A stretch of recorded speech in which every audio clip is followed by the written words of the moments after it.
anak-anak, kembali lagi bersama saya di MTS Anaja dalam mata pelajaran prakarya kelas 8 bersama Abras dari Wijaya SPD dengan nomor WA yang tertera apabila nanti ada yang ingin bertanya ya.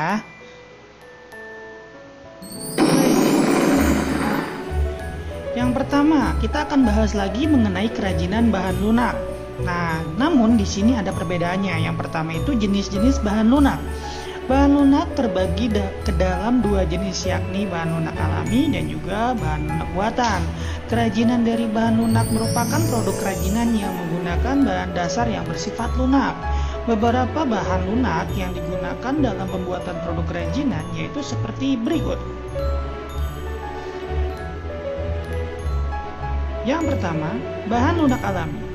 Bahan lunak alami adalah bahan lunak yang diperoleh dari alam sekitar dan cara pengolahannya juga secara alami, tidak dicampur maupun dikombinasi dengan bahan buatan.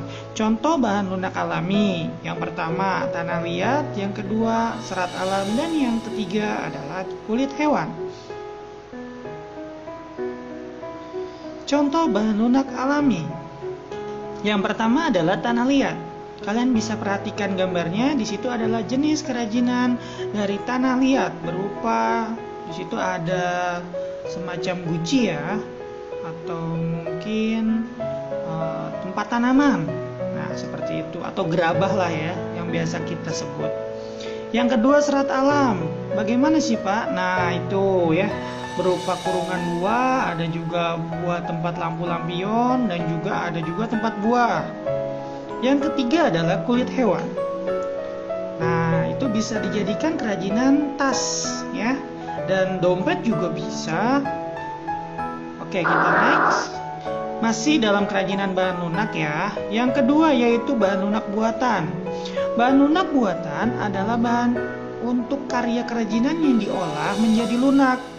Beragam karya kerajinan dari bahan lunak buatan dapat dibuat berdasarkan bahan yang digunakan.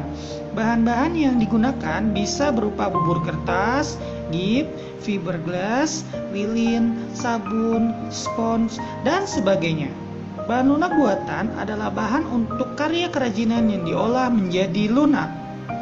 Nah, contoh bahan lunak buatan sendiri yaitu bubur kertas, gips, fiberglass, lilin, sabun, spons, dan lain-lain. Contoh bahan lunak buatan. Yang pertama adalah bubur kertas. Bagaimana gambarnya? Oke, kita lihat dalam seperti itu. Kita bisa membuat tempat pensil dari bubur kertas. Yang kedua adalah lilin atau clay. Nah, ya kita bisa membuat seperti itu ya. Itu bisa dinyalakan ya lilinnya menggunakan gelas, kemudian ada sumbunya di situ. Jadi lebih praktis. Ketiga, gambar apakah itu? Ya, betul. Itu adalah gips, yaitu hiasan yang biasanya ada di atap rumah. Berikutnya, gambar apakah itu? Ya, betul. Itu bunga. Tapi terbuat dari apa, Pak? Ada yang tahu? Ya, terbuat dari sabun.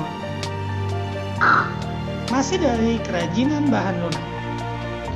Fungsi kerajinan bahan lunak. Fungsi produk kerajinan bahan lunak ini dibedakan menjadi dua, yaitu berfungsi sebagai benda pakai dan sebagai benda hias. Yang pertama, fungsi pakai. Benda atau barang dari bahan lunak yang memiliki fungsi pakai biasanya digunakan sebagai alat, wadah, ataupun pelengkap busana. Sebagai benda pakai, tentu tujuan pembuatannya lebih mengutamakan fungsinya. Sementara untuk keindahan atau estetika hanya sebagai pendukung. Fungsi pakai dibedakan lagi menjadi fungsi bahan, bangunan, wadah, pembersih, dan fungsi hiburan. Fungsi sebagai bahan bangunan bisa berupa gips dan batako. Fungsi sebagai wadah bisa berupa kotak tisu. Fungsi hiburan seperti wayang kulit, dan fungsi pembersih bisa berupa keset.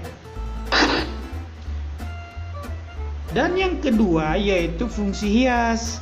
Kerajinan bahan lunak sebagai benda hias dibuat untuk dipajang sebagai hiasan atau elemen estetis yang lebih mengutamakan aspek keindahan dibanding kegunaan.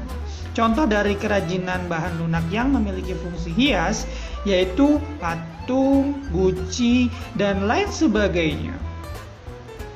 Nah, kesimpulannya, kita dapat menuangkan kreativitas masing-masing melalui berbagai properti. Salah satunya, contohnya adalah bahan lunak itu sendiri.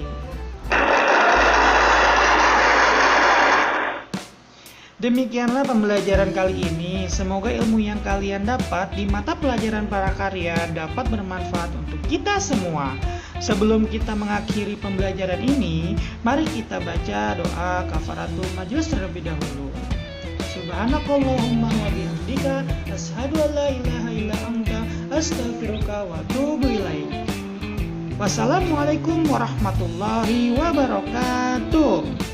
Jargon dari prakarya sendiri, effort will not betray the result. Usaha tidak akan mengkhianati hasil. Semangat!